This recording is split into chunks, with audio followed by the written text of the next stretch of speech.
各位朋友，大家好。今日咧想同大家分享一個嘅主題啊，就係最近好熱門嘅一套電影《蜘蛛俠》。咁但係冇可能喺度直接同大家講蜘蛛俠㗎。咁所以今日咧會聯合埋佛陀嘅一啲古仔，同我哋一齊去發掘一下，究竟呢兩個故事啦，因為蜘蛛俠佢雖然係電影，但係都係故事，有冇一啲嘢係值得我哋去獲得一啲啟發嘅咧？咁我相信有睇過最新嗰套蜘蛛俠嘅朋友，或者係就算冇睇過喺網上面見過一啲文章嘅朋友，都可能會俾而家見到嘅呢一句對白咧係深深咁樣觸動，就係每個人都值得擁有第二次嘅機會。咁點解我哋好多時會俾呢一句説話觸動到呢？可能就係我哋往往喺第一次獲得嗰個機會嘅時候，未必可以好好咁樣把握佢，咁結果就係會留低咗一啲嘅遺憾啦，有啲嘅悔疚。咁但係如果我哋再有機會嘅話，我哋就有一個重生可以嘗試去彌補翻。咁所以喺咁樣嘅轉折過程入邊，我哋其實自己嘅內心都好似獲得一啲嘅救贖、一啲嘅彌補咁樣樣。甚至乎，如果我哋係見到對方有一啲嘅蛻變同埋成長嘅話，我哋更加會幫佢拍手。咁但係除咗呢一樣嘢之外，我哋仲會唔會有另外一啲面向係可以多啲思考呢？尤其是就係喺咁多年，我身邊有好多蜘蛛俠嘅 fans，佢同我講話，其實都有另外一句對白，都係好經典嘅喎，就係能力越大，責任亦都越大。咁而呢8個字，我覺得好有趣嘅就係咩呢？中間有2個字能力。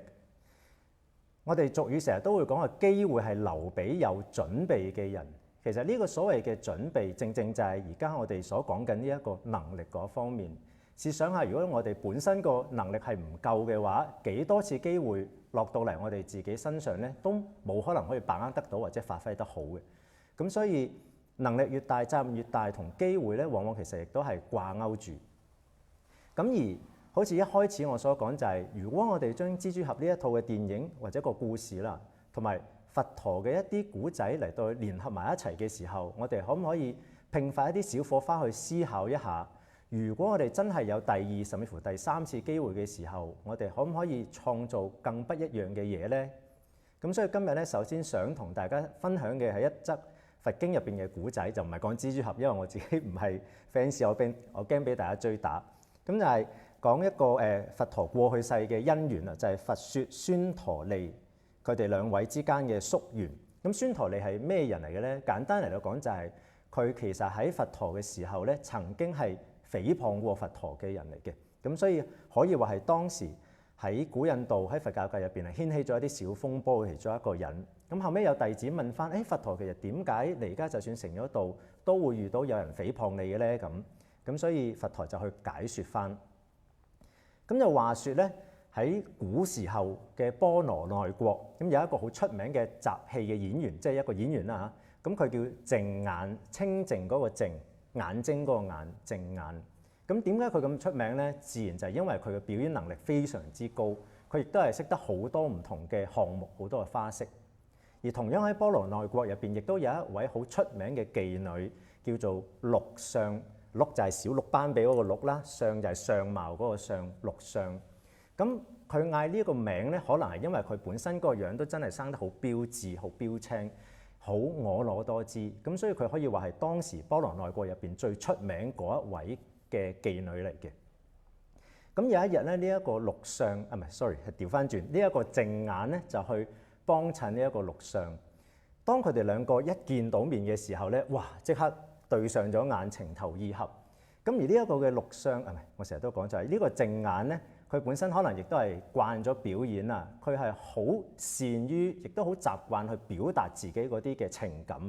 所以佢一見到鹿相，哇！咁靚女嘅，於是乎佢馬上就表達佢嘅愛慕，甚至乎邀約佢我可唔可以約你出去玩啊？咁我估呢一位嘅淨眼應該都幾靚仔嘅。咁所以鹿相咧獲得呢個邀約之後咧，都即刻咧反應好啊，我哋就即刻去啦，擇日不如撞日。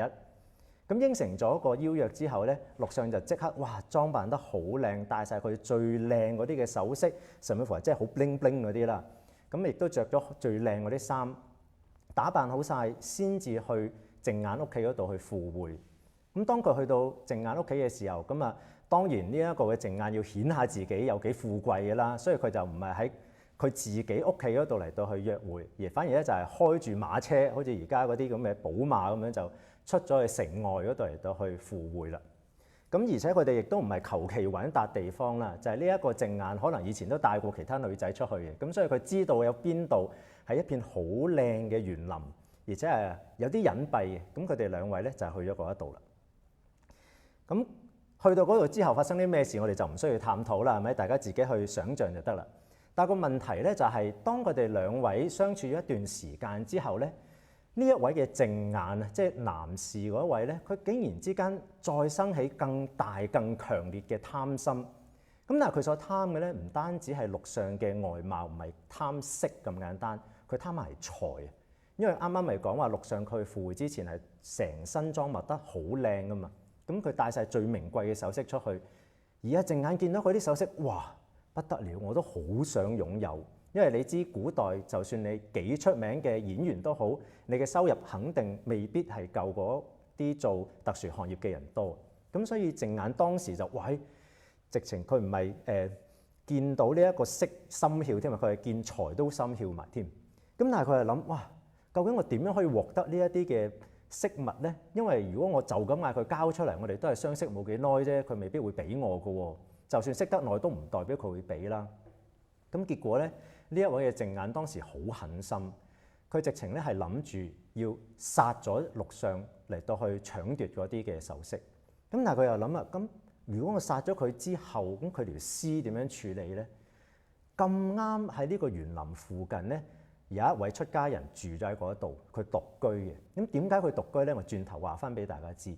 但係呢位獨居嘅出家人咧，佢有一個特點，就係佢每一日朝頭早咧都需要離開佢嘅住所，入翻去省入邊咧去托缽乞食。因為我哋知道古印度好多時啲修道人佢唔係自己煮嘢食，係行乞噶嘛。咁所以佢每朝咧都有一段嘅時間係會離開咗屋企。咁呢一個嘅淨眼知道機會嚟啦，唔係飛雲係佢自己。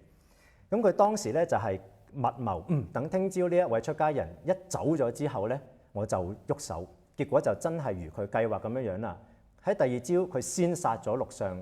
而且除晒佢所有衫、所有嘅飾物，然之後將呢條屍咧埋咗喺嗰位出家人嘅屋下面，整翻好塊地，然之後就離開咗。咁佢以為就冇人知啦呢件事，佢亦都係即係代代平安啦嗰啲嘅飾物可以。點知咧就係佢忘記咗呢一位陸相其實係當時成個波羅奈國入邊可以話係最出名嗰一位嘅交際花。換句説話講，佢嘅一舉一動唔單止係一般嘅普羅大眾係會留意得到，甚至乎係有一啲達官貴人咧，都成日係會揾佢去開心下。咁然之後咧，佢哋突然間發覺點解呢一個陸相唔見咗一段日子咧，冇晒消息嘅咧，好心急。咁但係佢哋係達官貴人嚟㗎嘛，佢當然就唔會打鑼打鼓喺個街上面揾咁簡單啦，而係佢哋直奔去咗呢一個波羅奈國嗰個國王嗰度去報案。國王都好緊張，佢同陸相之間有冇交情我唔知，但係總之佢當時即刻下達咗命令，就全國總動員去揾呢個陸相。咁但係梗係揾唔到㗎啦。當呢一班搜羅嘅隊伍已經揾勻咗成個國家入邊每一個角落之後咧，佢哋都唔知點算嘅時候，突然之間見到喺城外有一個地方嘅上空有一堆嘅雀鳥喺度聚集飛。咁經典入邊冇講係咩雀鳥啦，但係我估可能類似係嗰啲鷲啊、鷹嗰一啲，因為你知有一啲雀鳥係食啲腐肉㗎嘛，可能係嗰啲嘅雀仔，咁就聚集咗喺某一個地方嘅上空。咁嗰班嘅搜羅隊就覺得咁奇怪，點解無端端嗰度會有一班咁樣嘅雀仔聚集咗喺度飛嘅咧？於是乎咧，佢哋又決定，既然而家喺國家入邊揾唔到，我哋就出去出邊嚟到揾一揾。咁點知一出到去嗰個地方之後，一掘開個地下，真係發現咗陸相嗰條屍，仲要係裸體嘅添。咁啊咁啱呢一位嘅出家人亦都翻嚟啦。佢哋自然就見到呢一個屍體同埋呢個出家人周圍居住嘅環境嘅時候，就將兩者聯繫埋一齊，就覺得仲唔係你殺人，甚至乎你係咪喺佢殺咗人前後做咗其他唔乾淨嘅嘢？咁但係呢個出家人當時咧一粒聲都冇出。我自己覺得其實佢呢一個嘅特點啊，係好似佢本身個名有啲長嘅。佢個名叫樂無為，快樂嗰個樂，無為就係無善嗰個無啦，為就係行為嗰個為，樂無為。咁啊樂無為照字面就即係好似佢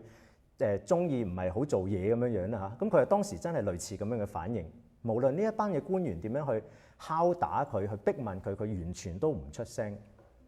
點解咧？其實佢知道唔係自己做嘅喎。原來呢一位嘅樂無為咧，佢唔係一位普通嘅修行人咁簡單，佢原來係一位辟支佛嚟嘅。咁辟支佛咧，其實喺佛教入邊咧，都係一類嘅聖者。咁但係呢一類嘅聖者，同我哋平時聽得比較多嘅佛菩薩啊，或者係阿羅漢有咩分別咧？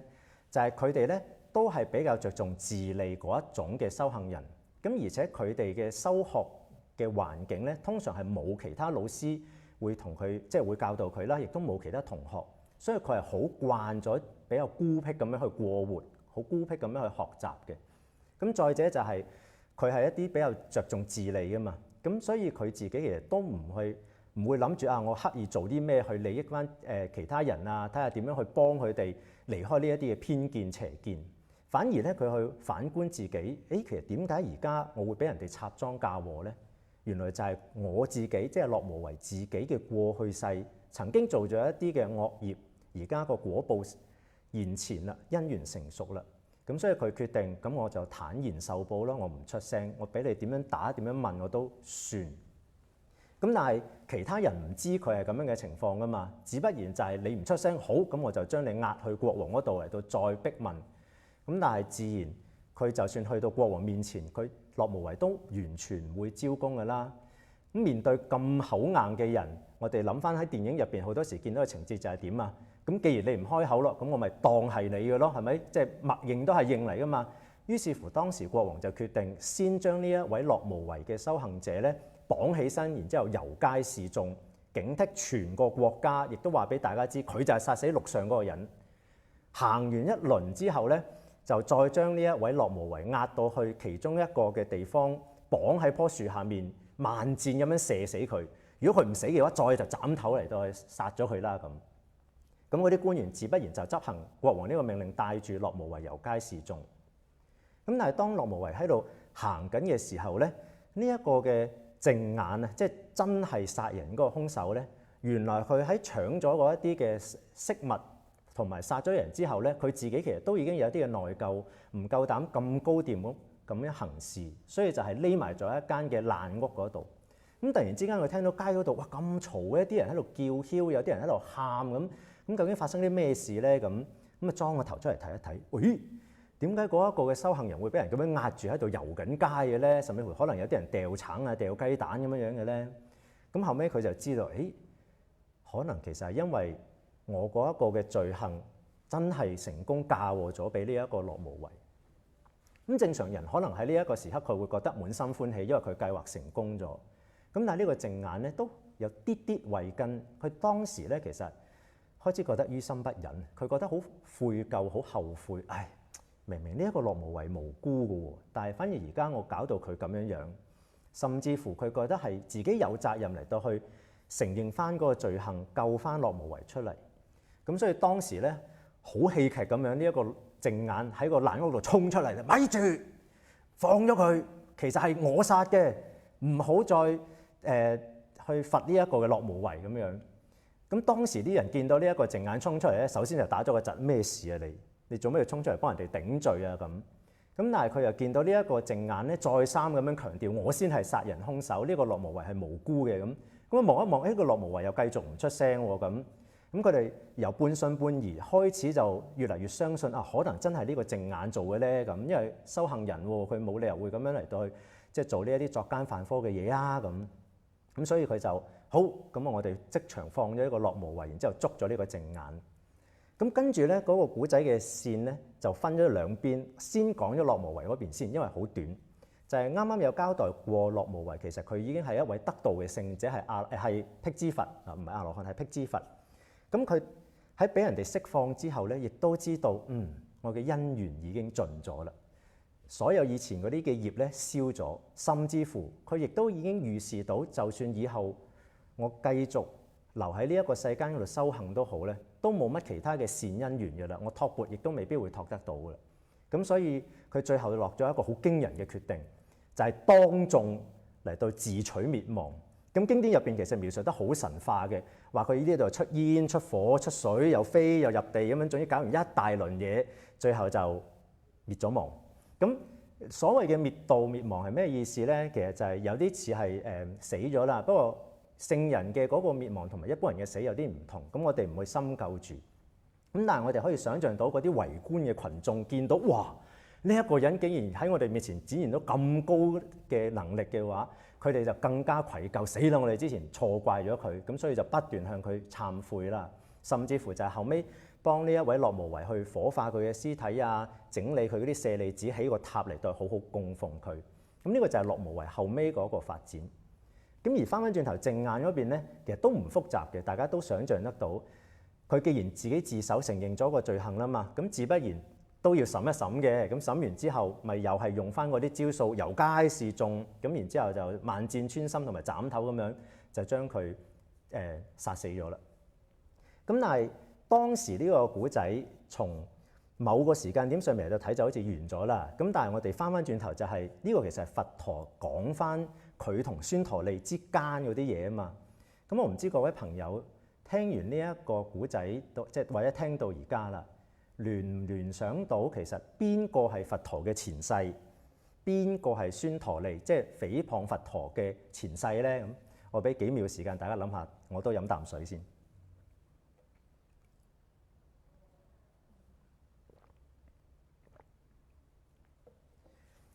俾多一個情節，大家嚟到去估下，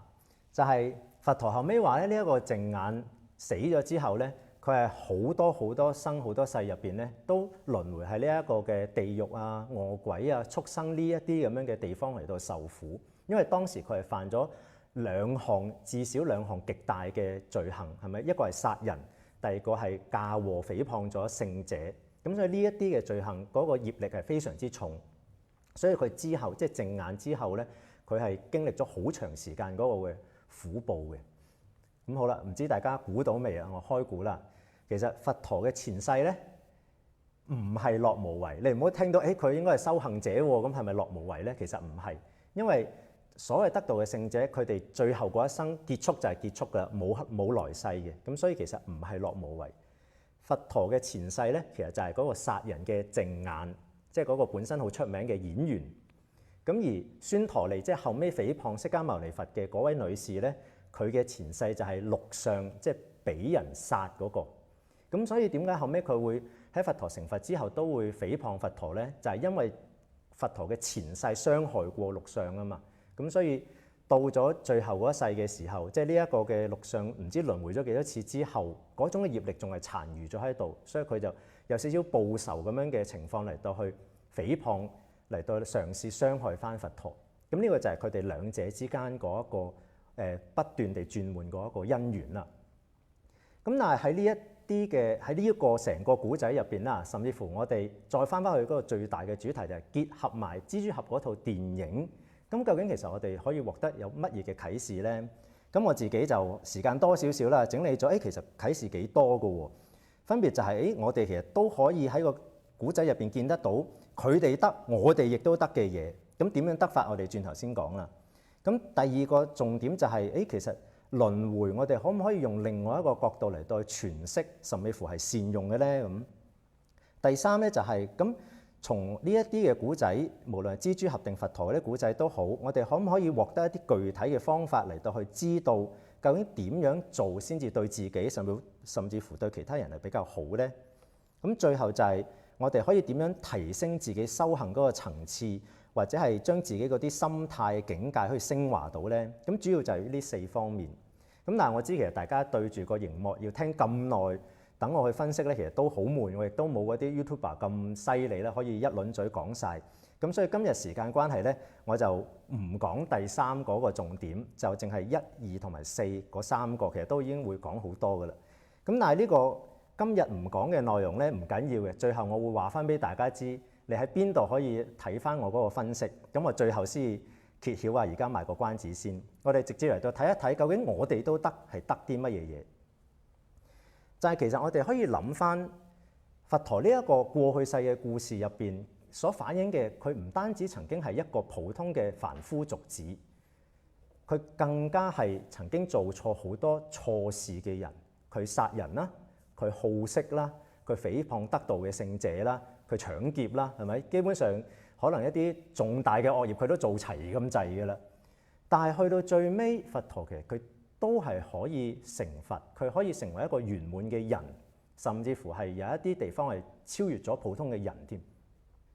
咁而望翻我哋自己就係、其實會唔會都係有啲似佛陀嘅過去世咁樣樣，而家都係經歷緊嗰個起起伏伏、浮浮沉沉嘅階段，都係會不斷咁樣犯錯，但係亦都反映住終有一日我哋自己其實都係可以由凡夫成為咗一個聖者，或者成為一個高階嘅人啊。而另外一邊廂啦，就算蜘蛛俠咁樣，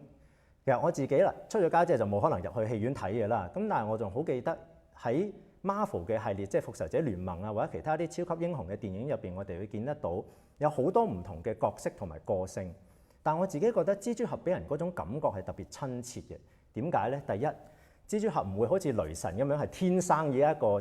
唔係普通人，係咪？我哋唔會突然間識得飛，我哋亦都唔係住喺天宮上面，我哋更加唔會拎得起嗰個錘，啱唔啱？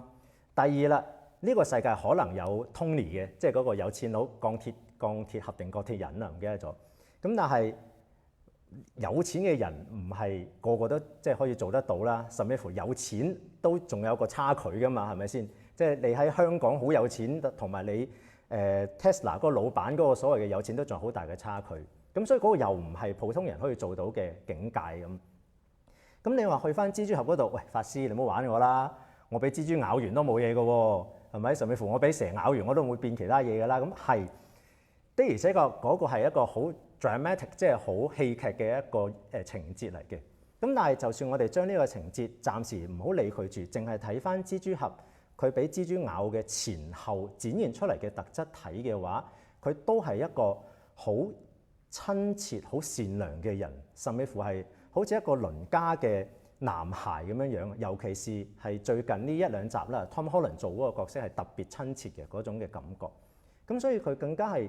有少少反映咗其實我哋自己都可以做得到呢一啲比一般人超越少少咁樣嘅境界嘅喎。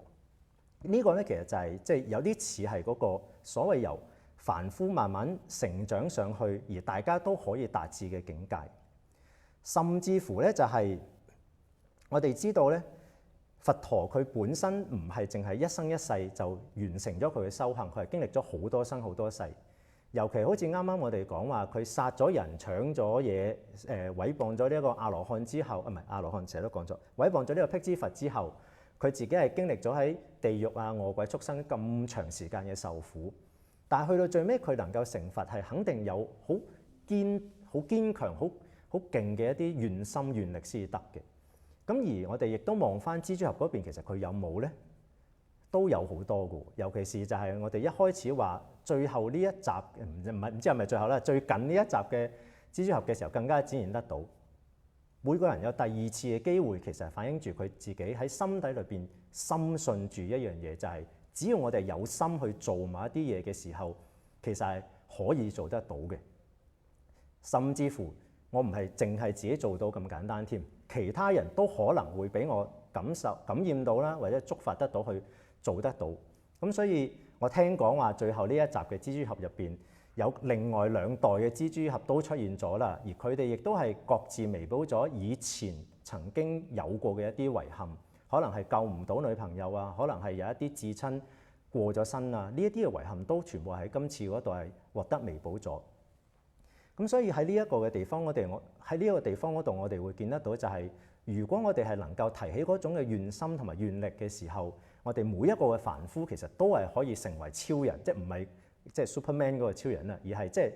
可以嗰個境界有一啲嘅升華。呢個就係第一個喺呢啲古仔入邊反映到俾我哋聽，而呢個係一個好重要嘅心態同埋嗰個觀念嘅出發點嚟嘅。再嚟我哋就更深一層嚟到睇啦，就係我哋成日一講到輪迴或者諗到輪迴嘅時候，苦啦，係咪先？即係佛教教我哋要脫離輪迴啊嘛，要滅苦，係咪？冇人會嗌我哋留喺個輪迴嗰度玩多陣嘅，係迴，如果你同我講我想輪迴多幾廿世咁，你要黐線㗎咁。咁但係我哋要再留意多一次，就係佛佛陀其實佢喺成佛之前，佢有冇輪迴過？肯定係有，係咪？但係啦，我哋可以想像下，就係佛陀嘅輪迴同埋我哋嘅輪迴，會唔會有啲乜嘢嘅不一樣，而導致佢最後係可以成到佛，或者係個境界提升得到呢？其中一個我哋可以好合理地想像或者係估計得到嘅就係佛陀佢雖然不斷咁樣輪迴緊，咁但係佢自己咧其實係亦都一點一滴咁樣去積累緊佢嗰啲嘅智慧，去開發緊佢嗰啲嘅智慧啦，培養緊佢嘅慈悲啦，仲有佢嗰啲嘅福德，佢嘅福報亦都慢慢咁樣累積緊。咁而喺呢個位嘅時候，我哋自己亦都可以好深刻咁樣反思翻啦，就係尤其是係話學佛呢個學，其實換句説話講就係仿效，係咪？我哋係因為覺得佛陀有啲嘢係好好，我哋想學佢，想仿效佢。咁既然而家佛陀已經以身作則咁樣話咗俾我哋知，就算輪迴緊都唔緊要，我哋可以將佢轉化成為新嘅希望。我哋可以喺呢個過程入邊不斷咁樣去提升。咁嘅時候，我哋就諗翻，咁我哋自己除咗不斷去覺得輪迴苦、輪迴唔好之外，咁我哋有冇繼續喺呢個輪迴入邊嘅時候，把握翻一啲適當嘅因緣、適當嘅條件嚟到做翻一啲嘢，令到自己真係升華，令到自己真係可以脫離到輪迴呢？有一日，而就算喺蝙蝠俠嗰邊一樣都係嘅。我哋知道呢個蝙蝠俠係不斷咁樣去撞板嘅，係咪？即係其他超級英雄聽講都係啦。咁但係呢一個嘅蜘蛛俠撞板撞得特別多嘅，尤其是好似係佢嘅上一兩集嘅時候，呢一個嘅Iron Man 啱啱去揾佢嘅時候，佢對自己都有啲質疑。然之後揾佢出去幫手嘅時候，佢係企埋一二角嗰度，都唔知點樣做。跟住一係出嚟嘅時候，就即係搞到場面更加亂咁樣。佢係不斷咁樣撞板。咁但係去到最後，我哋見到最戲劇嗰一個嘅情節就係咩呢？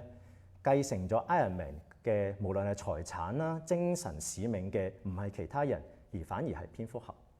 咁所以唔係蝙蝠俠，係蜘蛛俠。因為我自己其實以前都比較中意蝙蝠俠，成日講錯。咁所以我哋會更加會見得到就係其實錯係唔緊要嘅。我哋點樣將呢一個錯或者呢一個所謂嘅困境轉化成為希望，先就係我哋係更加需要去諗嘅嘢。甚至乎就係我哋更加知道其實貌似不斷地重複，即係所謂嘅輪迴啦。實際上佢唔係真係完完全全咁樣去重複緊嘅，因為有一啲因緣梗係會有一啲嘢變化變動緊，或者我哋係可以自己加啲嘅力量，令到嗰個因緣有一啲嘅改變。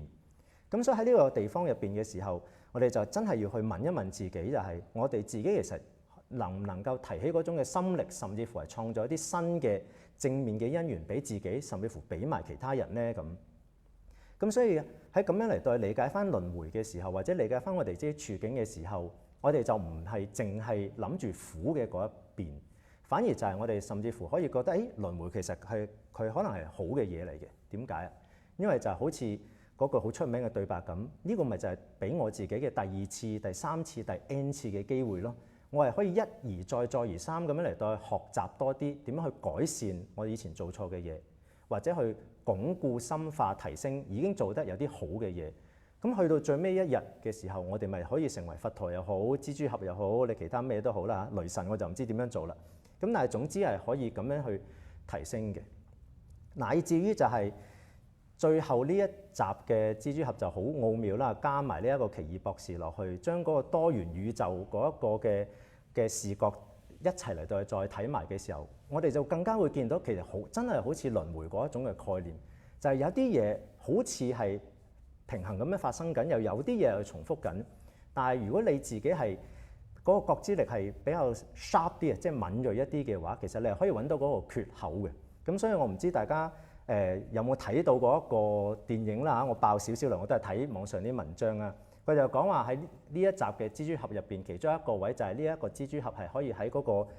鏡像嘅世界啊，即係有啲似我估虛擬嘅世界啩，我都唔知係咩啦。總之就係話蜘蛛俠係喺嗰個世界入邊咧係打贏咗奇異博士，然之後將奇異博士困住喺嗰個世界嗰度，等阿奇異博士唔好阻住自己去實踐嗰個救人嘅大計。咁所以呢個其實就係正正我哋見得到有好多嘢我哋係可以去做多啲嘅。好啦，再嚟啦，就係既然我哋知道輪迴原來係可以善用嘅，咁我哋自然就要問，咁個條件係啲咩呢？其實條件就係我哋自己每一個人咯。人呢一個嘅生物喺佛經入邊咧係好獨特啊，甚至乎可以話係非同凡響嘅。點樣非同凡響法咧？經典入邊有講話有3種嘅特性，係其他世界嘅眾生，或者就算我哋呢個世界嘅眾生都好，佢哋都係冇嘅，係得我哋先至有嘅。咁係邊3樣嘢咧？第一就係記憶，記憶係可以話最根本但係最重要、最關鍵嗰一樣嘢。人因為有記憶，所以知道做啲乜嘢嘢，或者經歷啲乜嘢嘢會對自己對其他人構成傷害，以後就可以避免做啲咩，然後會對自己或者其他人好，咁我咪可以一而再地學咯，係咪？心理學入邊都有講嘅制約嘅學習，所以記憶其實可以話係我哋提升嗰個最基礎嘅嘢，佢亦都係另外2項特性嗰一個嘅根本嚟嘅。咁第2項嘅特性咧就係慚愧，我哋會知道有邊啲嘢唔好，然之後選擇唔再去做。有邊啲嘢好，我哋就堅持，甚至乎有一啲嘅犧牲嚟到繼續成就嗰一樣嘢。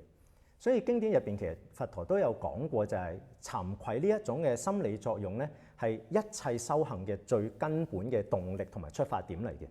如果我哋對於善惡係分唔清，我哋甚至乎係唔會對於善有一種崇尚嘅心理，對於惡冇嗰種遠離嘅心態嘅話，我哋根本唔會諗住去提升自己。我哋總之，日子都係咁樣過㗎啦咁。所以慚愧嘅心其實對於我哋嚟講係亦都好重要嘅一個特質。第3個就係毅力啦。毅力呢一個咧就係可以話係結合前面嗰2者嚟到睇啦。既然我哋記得同埋分辨得到，因為記憶佢亦都同思維有關嘛。我哋記得甚至乎係思維得到有咩好嘅，我哋亦都係對呢一啲好嘅嘢有一種崇尚嘅心態嘅時候，於是乎我哋真係有嗰種嘅動力嚟到去做咯。調翻轉頭，如果我哋知道有啲咩係唔好嘅，我哋亦都係想遠離佢嘅時候，我哋同樣都係可以有嗰種嘅意志力嚟到去真係遠離佢。咁所以經典亦都有講過，就係所有嘅佛陀咧都係喺人間嗰度出世。其實點解會係咁呢？其中一個好重要嘅原因咧，就係因為係人間呢一度嘅生命體，佢先至有咁強大嘅毅力，佢嘅意志力嚟到可以俾佢完成到成佛呢一個嘅過程。如果佢去咗其他嘅世界嘅時候，根本嗰班人就收到咁上下嘅時候，我哋唞下啦，或者算啦，好似收落去都冇意義喎咁。所以其實佢嗰度嘅環境唔夠理想啊。我哋呢一度咧，尤其是有啲時候係苦嘅，有啲時候係樂嘅，更加會激發我哋。我哋盡快都係調整好自己啦，唔好傷害自己，唔好傷害其他人。咁所以呢3種嘅特點咧，係好能夠令到我哋係升華得到。而睇翻淨眼又好，或者蜘蛛俠都好，其實佢哋一樣都係展現咗好多呢一啲嘅特點出嚟嘅。時間關係，我舉一啲少少嘅例子啦。例如就係好似淨眼，佢一開始嘅時候，佢去殺人，佢斂財，佢嫁禍嗰位嘅辟支佛，佢其實係用咗邊一個特性咧？其實佢係用咗記憶嘅喎，佢記得嗰個辟支佛住喺附近，佢亦都甚至乎思維埋，佢走咗之後，我咪可以插贓嫁禍佢咯，佢係咪？咁你話哇，法師咁樣都係記憶啊？係，我哋由頭到尾冇講過呢3樣嘅特性，只能夠用喺正面，係咪嗱？所以呢個係要好小心嘅，尤其是係學佛嘅朋友又好，其他宗教信仰嘅朋友都好啦。點解有時我哋話道德嘅教育係會有一啲嘅重要咧？其實佢就係俾咗一啲嘅準則，我哋知道我哋點樣可以好好咁樣發揮。好，咁但係翻嚟我哋繼續講埋啦。咁淨眼去到後尾嘅時候，咁佢有冇正面咁樣嚟到去運用翻記憶力咧？其實佢都有嘅喎。佢記得翻其實殺人、插贓嫁禍呢一啲嘅責任係應該佢自己孭翻。呢一個嘅落無為，即係嗰位辟支佛其實無辜嘅。咁所以其實佢當時就係轉咗用正面嘅方式嚟到運用咗呢一啲嘅記憶力。佢亦都起咗個慚愧心，所以佢選擇投案咯。乃至到就係佢最尾俾人哋壓住遊街示眾，佢要俾萬箭穿心斬頭嘅時候，佢一句怨言都冇。點解？因為佢唔單止係有一種嘅毅力啊，佢呢種毅力係甚至乎知道自己係必須要承受翻呢一啲嘅責任同埋嗰個果報。咁所以淨眼其實佢係一再咁樣去展現翻作為一個人，我哋可以點樣去好好咁樣展現呢啲能力。蜘蛛俠嗰邊係點呢？時間關係，大家自己去諗一諗啦。咁但係我哋仲可以諗多少少，就係喺蜘蛛俠入邊仲有一個經典嘅對白，頭先有提過，就係能力越大，責任越大。咁我自己其實點樣去演繹呢8個字呢？我會好關心呢一個責任其實係指緊對乜嘢嘅責任。如果放翻喺佛教、放翻喺佛法嗰個嘅範疇入邊嚟到睇嘅話咧，我會覺得佢係好好指向緊對自己，尤其是未來嘅自己去負責嘅。咁當然喺超級英雄嘅電影入邊，佢係講緊話對埋呢個世界負責添啦。咁但係我會思考一個點就係，如果我哋自己未做好，你點樣去為呢個世界去服務同埋奉獻呢？係咪？即係你冇好似 Iron Man 咁有錢嘅時候，你點樣行出嚟話我要打怪獸啊？你唔係好似蜘蛛俠咁善良，甚至乎你冇俾蜘蛛咬嘅時候，你都只係好似一班流羅或者普羅大眾咁樣，你俾人哋即係掉石啊掉咩嘅啫喎咁。所以其實我哋都係要先翻去自己嗰度先。咁但係對自己有責任啦，咁我哋究竟要做啲乜嘢嘢咧？呢個其實喺好多佛學嘅教育入邊，有好多法師、好多個老師，其實都不斷會提醒我哋種多啲善因啊、修福啊、修慧啊，諸如此類咁樣樣。咁呢個部分，我覺得喺今日就唔需要再同大家去講得好多，因為其實你好容易已經揾得翻。我更加想提醒嘅就係唔好去聽完呢一啲嘅教學之後，就將佢抌埋一二邊。反而佛法我哋要緊記，佢係要嚟用嘅。如果我哋將佢當成普通嘅學問，每次上堂，好開心啊！見到法師就好開心，法師我能夠聽到你講嘢，我就好滿足㗎啦咁。但係一落咗堂，甚至乎你隻腳都未行出個門口，你已經唔記得晒。你今日學緊啲咩？都係嗰啲咁啦。係咯，法師把聲幾好聽啦，佢又好莊嚴咯，咁啊好開心啊咁其實係冇用㗎喎，係咪先？你仲衰過去睇場戲，睇戲你都仲記得個情節有啲咩啊？咁所以就係佛法係要嚟用，我哋係你唔一定要學得好多或者記得好多，但係每學一啲你就用一啲，學一啲用一啲，咁樣嘅話你先至真真正正係發揮緊佛法嗰一個力量，亦都係冇辜負到佛陀佢去向我哋弘法嗰一份嘅願心。呢一個係第一個我想俾大家嘅提醒，亦都係所謂嘅負責。而另外一方面咧，就係頭先有講話，既然做好自己係咁重要嘅時候，咁點樣去做好自己呢？好重要，尤其是喺佛教史上面，我哋見到曾經有一段好長嘅時期呢，當時好多祖師大德都不斷地強調，你唔好理出邊呢個世界咁多嘢住，你反而好好去認識翻你自己先。點解我哋對於某一啲嘅情景，對於某一啲嘅對象會生起某一種嘅心理嘅反應，無論係嬲嘅、開心嘅、傾慕嘅、想遠離佢嘅各種嘅心理作用都好，點解我哋會有呢一啲嘅反應呢？其實係好值得我哋自己學習嘅，因為呢一啲嘅反應呢，通常佢唔係一次半次咁樣出現，佢好可能係一而再咁樣重複。呢個其實都係一種嘅輪迴。如果我哋講緊話脫離輪迴嘅話，其實唔單止係我哋肉身上面離開輪迴，甚至乎我哋係可以先做嘅，同埋應該先做嘅就係我哋自己內心上面離開咗個輪迴先。離開咗嗰種慣性嘅反應、慣性嘅思維，唔係總之一出現某一種嘅，例如見親短頭髮嘅人，我就覺得呢個人可能都一定係男人嚟㗎啦，咁即係唔一定係男人先剪短頭髮㗎嘛，係咪？咁所以我哋能夠擺脫呢種慣性嘅時候，先至係可以話脫離輪迴有望。呢個其實係我第二個想帶出嘅提醒。如果我哋真係好好咁樣實踐，同埋從認識自己入邊嚟到擺脫慣性嘅話，我哋先至增長緊嗰個能力。咁嘅話，我哋先至能夠孭起更大嘅責任，就好似佛陀咁樣樣。如果佛陀佢對呢啲嘢唔係全部了解晒嘅話，佢去到最尾點樣弘法呢？係咪？其他超級英雄亦都係。如果佢唔知自己做到啲乜嘅，咁嘅時候，佢究竟點樣去拯救呢個世界呢？呢個就係另外一個想同大家分享嘅。最後一個想同大家分享嘅就係因緣，我哋知道不斷咁樣變動啦。咁我哋其實可以保持住啲乜嘢嘅心態呢？對外即係對於出邊嘅人事物，我哋不妨係抱住嗰種比較開放嘅態度。點解開放啊？就係好似呢一個佛陀過去世嘅古仔入邊，嗰班嘅官員一去到樂無為嗰一個嘅住所嗰度，一見到條屍，仲唔係你殺嘅？係咪？仲要冇着衫，肯定你係咪之前奸污咗佢哋咁啊？乜抑或乜嘢嘢啊？你一個人喺度咁啊，荒山野嶺咁樣，你唔好以為我哋唔知啊咁。睇落去呢啲嘅推論咧，好合情合理嘅，但係合情合理係咪代表正確無誤呢？呢個其實我哋要好小心嘅，尤其是如果我哋去望翻我哋成個認知嘅過程，就會見得到，我哋好多時只係靠住有限嘅資訊嚟到去認識呢個世界，認識我哋自己身邊發生嘅嘢，甚至乎我哋好受經驗咁樣影響嘅。有一啲嘅心理學家或者生物學家話，呢個係因為人嘅本能。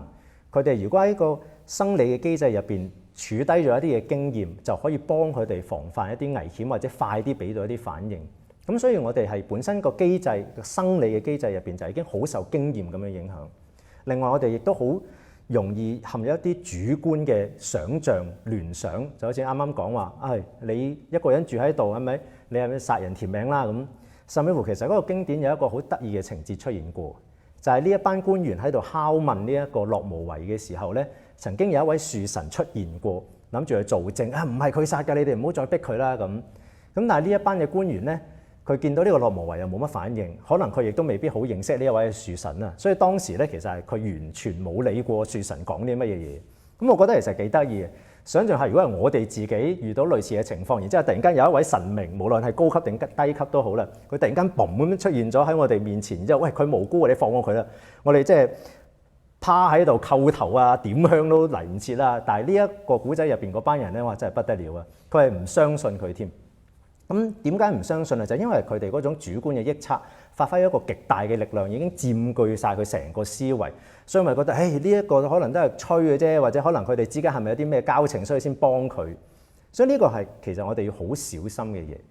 而小心嘅位就係我哋唔係話我哋唔去做任何評價啊，唔好誤解我啊。評價係可以做，但係我哋喺做任何評價或者俾反應之前，可唔可以先去留意多一啲其實當下呈現喺我哋面前嗰啲因緣、嗰啲條件係點樣樣嘅狀況，而唔係每一次都用同樣嘅反應、同樣嘅模式嚟到去處理嗰啲事咧咁。甚至乎就係，如果我哋對於一啲人嘅話，我哋好多時就已經以前見開佢都係咁噶啦。但係我哋可唔可以培養一種係比較有啲似係初學者嘅心態咁樣？好似係唔係識咗好耐，或者唔係好認識佢啫，可能佢有一啲嘢我唔係咁知嘅。我哋唔好帶咁多預設嚟到去面對其他嘅人事物，可能有時會更加幫助到我哋離開嗰個慣性，揾到一啲新嘅可能，創造到一啲新嘅不一樣嘅成果。呢個就係所謂對外嗰方面嘅開放。咁而對內嘅謹慎就係咩呢？而家呢個世界科技資訊越嚟越發達同埋流通啦，所以好容易我哋就已經係會對於好多嘢有一啲嘅 comment， 即係有一啲嘅意見啊，想去評論啊，俾一啲反應。尤其是而家喺網絡世界，你根本可以收埋自己嘅身份啦。總之你講句嘢出嚟就好似有啲力量，但係你唔使負責咁樣樣。咁我唔係諗住去評價呢一啲嘅現象，因為入邊有好複雜。咁但係我係想翻轉頭嚟對講一個位，就係如果我哋知道因果去到最尾都係會影響翻自己嘅時候，我哋係應該好小心、好謹慎咁樣去處理呢一切嘅。就好似頭先講佛陀嗰個過去生嘅故事入邊咁樣樣，嗰一班人當時誹謗咗呢一位得道嘅聖者，後尾有冇啲咩嘅結局呢？喺個經典入邊冇講。咁但係經典入邊有講嘅咧，就係佛陀佢自己都去提醒翻其他嘅學生、其他嘅弟子，就係話無論係呢一位嘅淨眼，其他嘅人都好，喺個古仔入邊都有展現到佢哋喺佢身體嘅行動上面啦，講嘅説話，甚至乎佢哋思維上面有一啲偏差嘅地方。呢三個範疇，即係身語意呢三個範疇係非常值得我哋去好好咁樣守護嘅。因為如果我哋一唔小心行差踏錯嘅話，去到最尾又係自己受苦受難。咁所以結合翻而家我哋呢一個世代嗰個局勢嘅時候，我哋就會見得到，唔好因為呢一個世代好多嘢方便咗，啲嘢好似唔使負責咁樣，你就肆無忌憚咁樣做。去到最尾，可能你所承受嘅果報唔係喺個網絡上受人哋公審啊，或者係俾人哋封咗一個賬戶咁簡單，甚至乎係可能影響緊你以後嘅多生多世入邊添。咁所以要俾反應或者俾評價之前係一定要好小心啦。呢個亦都係有反映得到，就係點解佛教咁強調智慧嗰一樣嘢。咁而去翻蜘蛛俠嗰邊，咁又點樣樣呢？咁啊，蜘蛛俠佢謹言慎行呢一個固然係有展現得到啦。另外一方面，我哋其實亦都見得到佢的而且確係成日保持住一種好彈性、好開放嘅態度嚟到去面對佢身邊發生嘅嘢。尤其是就係最後呢一集嘅電影入邊。好多人都唔相信嗰啲突然間出現嘅反派嗰啲嘅壞蛋係會可以變好嘅，係咪？甚至乎奇異博士都質疑佢添。但係佢用自己嘅行動嚟到一將嗰一個計劃實踐出嚟，就係呢一班人其實可以變好嘅。就算係殺咗佢最親愛嗰個梅姨嘅嗰個人，其實佢係都可以做翻一個好人。咁所以我哋喺呢一啲嘅古仔，即係蜘蛛俠同埋佛陀嘅古仔入邊，都係見得到，我哋如果係能夠保持翻嗰種嘅彈性嘅話，其實對自己對其他人都係有好多嘅好處。咁啊，今日一輪嘴就講咗好多古仔啊，或者係一啲嘅啟發啦。咁就喺佛陀或者係加埋蜘蛛俠嘅故事入邊，我哋會見得到至少有4大嘅重點啦。入邊仲有一啲嘅細項。咁啊，好似之前所講，今日因為時間關係就冇辦法全部同大家分享晒。咁而家喺呢一個嘅畫面上面咧，有一個 QR code， 即係有一個嘅二維碼啦。咁就如果你而家睇到嘅，或者你之後都得嘅，就可以試下掃呢一個嘅二維碼。咁其實我已經寫咗一篇嘅文章咧，係放咗上網。咁大家如果係有興趣慢慢去細味啊，或者再思考多啲嘅話咧，歡迎大家係可以去呢一個網頁上面嚟對睇一睇個文字版嘅分析啊，可能會比較容易消化一下嘅。咁最後咧，就係我真係好擔心大家消化唔到，因為真係講咗好多嘢。咁如果你真係消化唔到嘅話咧，咁我送一個金句俾大家啦。你記得呢一句都已經好好噶啦，就係如果我哋有能力去做一啲嘢嘅時候，而我哋選擇唔去做嘅話，去到之後如果有一啲壞事發生，個下場唔係咁好嘅時候，其實好多時嗰一個嘅成因係我哋自己。呢個其實唔單止係蜘蛛俠入邊佢嗰一個情節嘅邏輯，其實我哋放翻喺佛教因緣果報嗰啲邏輯入邊，一樣都會見得到咁樣嘅模式。咁所以希望大家係可以好好咁樣思維一下，究竟我哋係想繼續玩呢一個輪迴嘅遊戲啊，定抑或喺玩呢個遊戲嘅過程之中，慢慢已經可以提升，去到最尾甚至乎可以超越同埋脫離得到呢？呢個就係今日喺呢一個2022年一開始嘅時候，想同大家分享，希望大家可以用新嘅開始展開新嘅人生。多謝大家。